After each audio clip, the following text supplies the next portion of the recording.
Your food tastes amazing in the pan. Then it hits the plate and feels flat.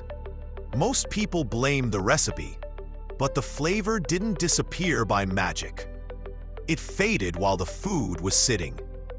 Flavor depends on heat, steam, and aroma. When food rests, steam keeps escaping.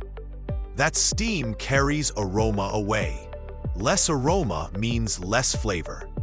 There's another problem. As food cools, fats thicken, and flavors feel muted. That's why restaurant food tastes alive. They control the final minute. Hot plates, fast plating. At home, we wait, we talk, we plate slowly. By then, the best aromas are gone. Here's the fix. Plate immediately.